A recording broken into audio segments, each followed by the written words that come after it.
खबर। केंद्र सरकार ने राष्ट्रीय शिक्षा नीति 2020 के तहत न्यू करिकुलम फ्रेमवर्क तैयार कर लिया है, जिसमें बोर्ड एग्जाम्स को लेकर 3 बड़े बदलाव किए गए हैं। पहला और बड़ा बदलाव तो यह है कि अब से बोर्ड एग्जाम्स साल में एक बार नहीं, 2 बार होंगे।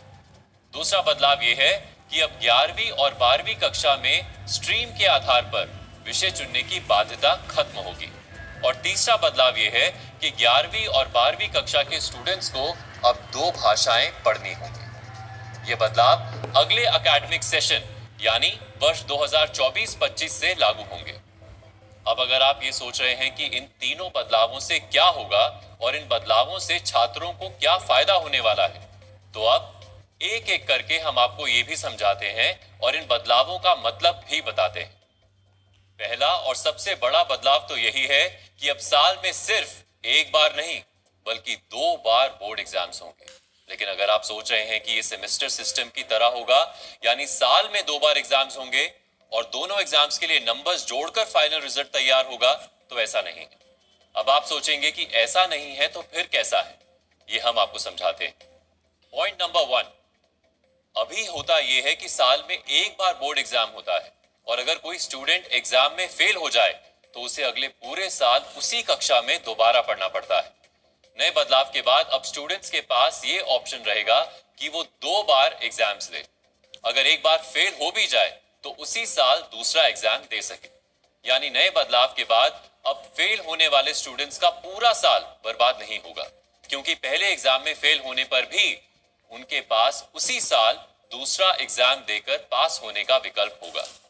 पॉइंट नंबर 2, अभी होता यह है कि अगर किसी विषय में कम नंबर आ जाएं, तो यह विकल्प नहीं होता कि सिर्फ उस विषय का दोबारा पेपर दिया जा सके।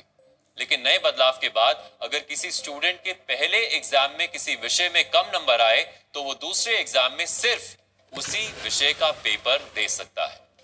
इसे एक उदाहरण से समझिए। मान लीजिए अगर बोर्ड के एग्जाम में आपके टोटल 95% मार्क्स हैं, लेकिन एक विषय में 85 नंबर आए हैं, जिससे आप संतुष्ट नहीं हैं, तो नए बदलाव के बाद आप दूसरे एग्जाम में सिर्फ उसी विषय का पेपर दे सकते हैं। पॉइंट नंबर 3, अभी साल में एक बार ही बोर्ड के एग्जाम्स होते हैं और स्टूडेंट की तैयारी हो या ना हो, एग्जाम में बैठना पड़ता है। लेकिन नए बदलाव के बाद विकल्प होगा। अगर स्टूडेंट को लगता है कि वो पहले एग्जाम में सिर्फ 2 विषयों के पेपर देना चाहता है क्योंकि बाकी विषयों का पेपर देने के लिए उसकी तैयारी पूरी नहीं है, तो वो ऐसा भी कर सकता है। स्टूडेंट्स के पास ये चॉइस भी होगी कि दोनों एग्जाम में से जिस एग्जाम में उसके ज्यादा नंबर आए वो उस एग्जाम का रिजल्ट चूज कर सकता है। सरकार का कहना है कि 2 बार बोर्ड एग्जाम का नियम स्टूडेंट्स के हित में जारी किया गया है, ताकि बोर्ड एग्जाम्स का डर और खौफ स्टूडेंट्स के दिल से निकाला जा सके। इस नए पैटर्न पर हमने एनसीईआरटी के पूर्व डायरेक्टर जेएस राजपूत से बात की है। 2 बार की परीक्षा की बात कही गई है। इस समय जो करिकुलम फ्रेमवर्क बना है उसमें उसको दोहराया गया है। अब इसकी मॉडलिटीज क्या होंगी ये सीबीएसई तय करेगी, सीबीएसई करेगी, बाकी बोर्ड्स तय करेंगे। कई संभावनाएं हैं जो अगले 2-3 दिन में आपके सामने आ जाएंगी। जैसे अगर किसी बच्चे ने परीक्षा दी है, मान लीजिए जिसको हम एनुअल एग्जामिनेशन कहते हैं बोर्ड का, तो उसके पास एक विकल्प खुला रहेगा कि वो जिस विषय में चाहे उस विषय में अगली जो परीक्षा होगी बीच में उसमें फिर से बैठ जाए, उन विषयों में बैठ जाए, और जो अच्छे नंबर होंगे या इसमें लिखा भी है वो उसके फाइनल मार्क्स माने जाएंगे। तो इससे बहुत बड़ा तनाव कम होगा बच्चों में कि मैं अगर किसी विषय में किसी एक दिन विशेष पर अच्छा नहीं कर सका तो मेरे लिए विकल्प खुले हुए हैं, और अच्छे विकल्प खुले हुए हैं। कोई ये नहीं कहेगा, जैसे अभी बच्चे सप्लीमेंट्री में बैठते हैं तो बच्चों में भी एक हायरार्की होती है। अगर कोई सप्लीमेंट्री से पास करता है तो दूसरा वाला जिसने सप्लीमेंट्री नहीं दी वो समझता आई एम बेटर, तो ये चीज खत्म हो जाएगी। अब क्या होगा, इस पर कोई कुछ नहीं, सभी के लिए खुला है।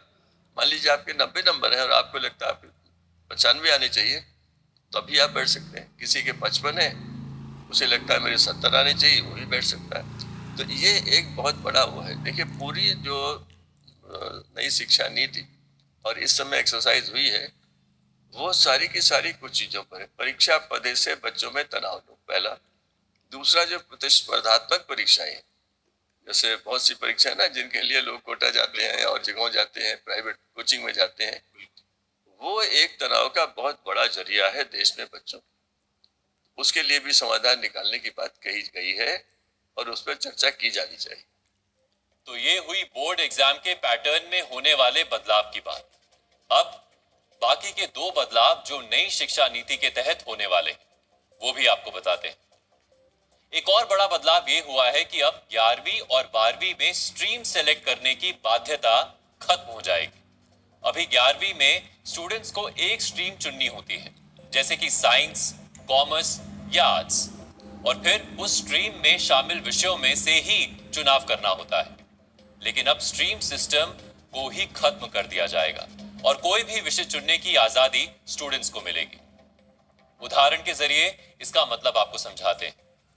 अगर अभी किसी स्टूडेंट ने साइंस साइड चुनी तो वो हिस्ट्री का विषय नहीं ले सकता, और अगर किसी ने कॉमर्स साइड चुनी तो वो केमिस्ट्री नहीं पढ़ सकता।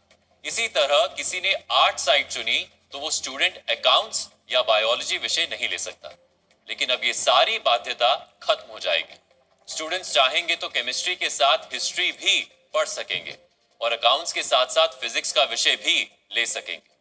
और तीसरा बदलाव ये किया गया है कि नए पाठ्यक्रम के मुताबिक 11वीं और 12वीं कक्षा में अब 2 भाषाएं पढ़नी होंगी। नए पाठ्यक्रम में कहा गया है कि जो 2 भाषाएं पढ़नी जरूरी होंगी उनमें एक भारतीय भाषा होनी जरूरी है। अभी सिर्फ एक भाषा पढ़ना अनिवार्य है और वो भाषा भारतीय या विदेशी हो सकती है। लेकिन अब स्टूडेंट्स के लिए जरूरी होगा कि वो 2 भाषाएं पढ़ें। एक भाषा भारतीय हो, जैसे कि हिंदी, मलयालम, तमिल या कोई और। दूसरी भाषा के तौर पर स्टूडेंट्स अंग्रेजी या कोई दूसरी भाषा पढ़ सकते हैं, या फिर चाहें तो दूसरी भाषा भी भारतीय ले सकते हैं, लेकिन दोनों विदेशी भाषा नहीं ले सकते। ये सारे बदलाव नए सत्र यानी 2024 के सेशन में लागू हो जाएंगे। हमने इन बदलावों को लेकर स्टूडेंट्स, पेरेंट्स और टीचर्स की राय भी जानी, जिनकी राय इन नए बदलावों को लेकर बटी हुई है। कई सारे कंफ्यूजन्स भी हैं। शिक्षा मंत्रालय की तरफ से बताए गए बदलाव अगले वर्ष से लागू हो जाएंगे, जिसमें परीक्षाओं से लेकर पढ़ाई लिखाई सब में विस्तृत बदलाव होने वाला है। अब ऐसे में इन बदलावों पे स्कूली बच्चों पर, अभिभावकों पर और शिक्षकों पर क्या असर पड़ेगा, उनका इन बदलावों पर क्या कहना है, आइए आपको एक बार सुनाते हैं। Doing 2 times exams for students, it will add a burden and stress to the students. Stress और बर्डन मतलब Yes, the students को 2 बार पेपर देना पड़ेगा, तो 2 बार स्ट्रेस बढ़ जाएगा, 2 बार उन्हें पढ़ना पड़ेगा। और जो इन डेप्थ क्वेश्चंस के नंबर है, जैसे 80 मार्क्स का पेपर है तो पहले 8 चैप्टर आ रहे, तो अब 4 चैप्टर आएंगे, तो इन डेप्थ क्वेश्चंस बढ़ जाएंगे। बच्चों को बहुत ज्यादा पढ़ना पड़ेगा उसके लिए, और स्ट्रेस बहुत ज्यादा बच्चे के लिए हो जाएगा। 12 स्टूडेंट्स के लिए टर्म 1 दो, टर्म 2 दो, फिर CUT के लिए भी प्रिपेयर करना है उन्हें, तो स्ट्रेस बहुत ज्यादा नॉर्मल स्टूडेंट के ऊपर हो जाएगा इंक्रीज। मुझे लगता है 2 बार एग्ज़ाम होने चाहिए, इससे हमारा बर्डन बहुत कम हो जाएगा। अब 2 टर्म में एग्ज़ाम होंगे, हमारे चैप्टर्स जो डिवाइड हो जाएगा। हमें यहाँ पे एग्ज़ाम के लिए 10 चैप्टर पढ़ने होते थे, वहाँ पे हम खाली 5 पढ़ेंगे, जिससे हमें रिवाइज का ज़्यादा टाइम मिलेगा, हम इन डेप्थ ज़्यादा पढ़ पाएंगे, जो हमारे लिए बेनिफिट है और हम इससे अच्छा स्कोर भी कर पाएंगे। हमारे माइंड पे जो स्ट्रेस पड़ता है वो बहुत ही खराब हो जाता है इसकी वजह से। और ये स्ट्रेस सिर्फ हम पर नहीं होता, हमारे माता पिता और आसपास के लोगों पर भी होता है, जो इस बोर्ड एग्जाम के समय हमारा साथ देते हैं। 2 बोर्ड एग्जाम देना बहुत ही मुश्किल काम होगा बच्चों के लिए। 10वीं के बाद जो बच्चे साइंस लेते हैं वो या तो जेई देते हैं या तो नीट देते हैं ज़्यादातर, और मुझे खुद जेई देना है। तो जेई में ऐसा होता है कि हम 11th और 12th दोनों साल की पढ़ाई एक साथ करके एक ही बार एग्ज़ाम देते हैं, तो इसमें हमें मतलब नॉलेज की ज़्यादा ज़रूरत होती है। और अगर 10th में 2 बार एग्ज़ाम हुआ तो हमें वो जो 1 साल तक चीज़ याद रखने की जो तकनीक हमें पता चलती है वो नहीं पता चलेगी, और इसी के कारण हम जेई में उतना अच्छा परफॉर्म नहीं कर पाएंगे। पहले तो स्टूडेंट्स पे बहुत प्रेशर होगा, और दूसरी चीज़ कि स्टूडेंट्स पहले एक बार बोर्ड्स देते, लाइक मम्मी पापा भी तो यही कहते हैं कि बोर्ड्स लास्ट के लिए मेन पढ़ो, तो अब 2 बार पढ़ेंगे, प्रेशर बहुत होगा, बच्चों को होप नहीं रहेगी। पहले में अगर नंबर कम आ गए तो वो सेकेंड में भी प्रॉब्लम होगी उनको, तो ये सब प्रॉब्लम अगर होगी, और सिलेबस को समझने में भी टाइम लगता है पैटर्न को। मैं फेवर में नहीं हूँ बोर्ड एग्जामिनेशन के, बिकॉज हमारी टीचर्स हमें पूरे ईयर प्रिपेयर करती हैं कि मार्किंग स्कीम कैसी होगी एंड पैटर्न कैसा होगा, एटमॉस्फेयर कैसा होगा, because it is very new for us. हम 9th से आए हैं, 9th में हमने बस स्कूल में पेपर्स दिए हैं एंड अब हमें अलग जगह जाना है पेपर देने। तो हम बोर्ड एग्ज़ाम तो देंगे मिड में, बट हम अनप्रिपेयर्ड होंगे, जिससे हमारे परसेंटेज पे बहुत इफेक्ट आएगा एंड एक डीमोटिवेशन आ जाता है ना कि we won't be able to work harder. मुझे लगता है कि बोर्ड एग्जाम 2 बार ही होने चाहिए, क्योंकि इससे फिर बच्चों को सबसे लास्ट में ज़्यादा प्रेशर नहीं होता है और वो सारा काम सेग्रीगेट हो जाता है हमारा। मेरे को लगता है ठीक है, बिकॉज क्योंकि फिर बच्चों को थोड़ा कम प्रेशर फील होगा। जैसे अभी बोर्ड एग्जाम में 2-3 महीनों तक हमें फिर प्रेशर फील होता है कि बोर्ड एग्जाम है, करना पड़ेगा। अब अगर इसे 2 पार्ट्स में डिवाइड कर देंगे तो लगेगा कि आधा भी पढ़ लेते आधा बाद में। जो स्टूडेंट्स फर्स्ट एग्जामिनेशंस में अच्छा नहीं कर सकते या उन पे बहुत ज़्यादा बर्डन होता है कोई चीज़ का, वो नहीं कर सकते, तो उनके पास एक सेकंड ऑप्शन रहता है, उनके पास एक सेकंड चांस रहता है, बिकॉज ये एग्जामिनेशंस बहुत इंपॉर्टेंट है उनकी लाइफ के लिए। So they get a second chance to give this examinations. अगर हम लोग को फुल सिलेबस पढ़ाया जाए फर्स्ट 6 मंथ में, तो हम लोग वो फुल सिलेबस का एग्ज़ाम फर्स्ट 6 मंथ्स में ही दे सकते हैं। सेकेंड टाइम जब रिविजन करेंगे एंड सेकेंड टाइम का जो एग्ज़ाम होगा वो उसमें और अच्छे मार्क्स ला सकते हैं। As a student I feel that ये पॉलिसी लाइक बहुत बेनिफिशियल होगी बाकी क्लास 10s के लिए, बहुत यूज़फुल होगी, because class 10s as they said that class 10s बहुत इंपॉर्टेंट एग्ज़ाम होता है अपने फ्यूचर करियर के लिए। So it is very beneficial. ये बहुत अच्छा भी है, क्योंकि जो बच्चा एवरेज है या जो पुअर परफॉर्मर है, जिसके लिए 15 चैप्टर इकट्ठा रट के या लर्न करके एग्जाम में परफॉर्म करना एक चैलेंज है, उसके लिए ये बहुत अच्छा हो गया है, क्योंकि उसको एक बार में एक सेमेस्टर में 6 या 7 ही करना पड़ेगा। फिर आराम से वो उसके बारे में उसको सोचने की ज़रूरत नहीं है, फिर वो बाकी 7 या 8 चैप्टर तैयार कर सकता है, उसके मार्क्स भी अच्छे आएंगे।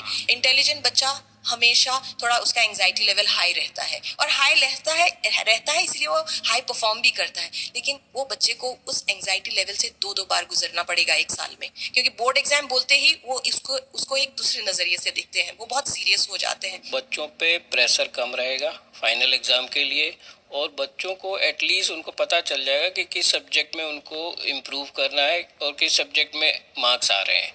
तो मुझे लगता है ये बच्चों को कॉन्फिडेंस ज़्यादा देगा और बच्चे कम डिप्रेस होंगे, क्योंकि फाइनल एग्ज़ाम के चक्कर में क्या है, बच्चों पे स्ट्रेस आ जाता है, ज़्यादा प्रेशर हो जाता है, उनको पता नहीं चलता है कि उनका लेवल ऑफ जो है ना एग्ज़ाम का लेवल क्या है, कितने अच्छे मार्क्स आने हैं, किस किस सब्जेक्ट में कितना अच्छा करना है। तो मेरे ख्याल से ये एक सराहनीय कदम है बोर्ड का कि यदि वो 2 बार एग्ज़ाम कराते हैं तो इससे बच्चों पे प्रेशर कम होगा, स्ट्रेस भी कम होगा, और बच्चों के प्रेशर के चक्कर में पेरेंट्स पे भी प्रेशर बहुत रहता है। I think this is not feasible, because एक बोर्ड इज़ सफिशेंट, मतलब बच्चे के लिए एक बोर्ड में पढ़ना इज़ बेटर, बिकॉज जो सिलेबस है इट इज़ वास्ट। उसको अगर 6 मंथ्स में हम कट डाउन करते हैं तो बच्चा एज इट इज़ अभी मशीन बन चुका है, उनके ऊपर इतना प्रेशर है। तो जस्ट इमेजिन वो 6 महीना में अगर उसको सिलेबस कंप्लीट करके एग्ज़ाम देना है, it is very difficult, because school तो अपना सिलेबस कंप्लीट करना है वो कर देगा, but after that the child has to study and the pressure comes on the parents, because उनको घर में देखना है कि वो प्रिपेयर्ड है कि नहीं है। वो चीज़ पॉसिबल नहीं है। How much pressure will you put on the kids? देखिए, शिक्षा मंत्रालय की तरफ से जारी किए बदलावों पे बच्चों से लेकर अभिभावकों और शिक्षकों की भी राय अभी अलग है। हालांकि ये सभी बदलाव अगले साल जब इम्प्लीमेंट होंगे तब पता लगेगा कि प्रैक्टिकल तौर पर इन बदलावों का बच्चों की बेहतरी के ऊपर क्या असर होता है। शिवांक मिश्रा, जी मीडिया, दिल्ली। तो सुना आपने, नए बदलावों को लेकर स्टूडेंट्स और पेरेंट्स की राय किस तरह बटी हुई है, जिनके मन में कई तरह की शंकाएं और सवाल भी हैं। एक कंफ्यूजन तो ये है कि बोर्ड के एग्जाम सेमेस्टर वाइज यानी 6-6 महीने में होंगे या 1-2 महीने के अंतर में। अगर 6-6 महीने के अंतर में एग्जाम होंगे तो फिर 6 महीने में विषय का कोर्स पूरा कैसे होगा? अगर किसी स्टूडेंट के पहले ही एग्जाम में अच्छे नंबर आ जाएं, तो क्या उसे दूसरी बार भी एग्जाम देना जरूरी होगा? अगर स्ट्रीम खत्म कर दी जाएगी तो फिर मेडिकल, इंजीनियरिंग और अन्य प्रोफेशनल कोर्सेज में एडमिशन कैसे होंगे? इसके अलावा एक और बदलाव है जिसकी काफी चर्चा है। दरअसल अभी 9वीं और 10वीं कक्षा में 5 मुख्य विषय और एक ऑप्शनल विषय का एग्जाम होता है, लेकिन अब 9वीं और 10वीं में कुल 10 विषय के एग्जाम होंगे, जिनमें 7 मेन सब्जेक्ट और 3 भाषा होंगी, जिनमें से कम 2 भारतीय भाषाएं होना जरूरी होगा। सूत्रों के मुताबिक नेशनल एजुकेशन कमेटी में अभी इन बदलावों पर विचार विमर्श का दौर जारी है और इन सारे बदलावों को लेकर फैल रहे कंफ्यूजन्स को लेकर जल्द ही नई घोषणाएं भी की जा सकती हैं। देखिए, ये प्रारंभिक एक सोचने का तरीके के बारे में इसमें बोला है। इसका डिटेल्स क्या है, इसमें कैसा होगा और किस राज्य क्या करेगा, इसको सब सोच रहा है, क्योंकि कल ये अनाउंसमेंट हुआ है। आज हम सब कुछ नहीं बता सकते, इसके ऊपर चर्चा होना है, कई विषय होगा। देखिए, यदि आप पूछते हैं तो बोर्ड एग्जाम में क्वेश्चन पेपर कैसा होगा, क्वेश्चन पेपर तो तय करना पड़ेगा। एग्जामिनेशन 2 बार कैसा होगा, कौन करेगा, ये सब सोचना होगा। लेकिन ये सोच की बात है, रिफॉर्म की बात है, इससे बहुत ज्यादा करने की आवश्यकता। भारत की शिक्षा में नए बदलावों को लेकर सरकार काफी उत्साहित है और इसे छात्रों के हित में बता रही है। लेकिन नए बदलावों को लागू करने से पहले जरूरी है कि इससे जुड़े कंफ्यूजन्स को दूर किया जाए।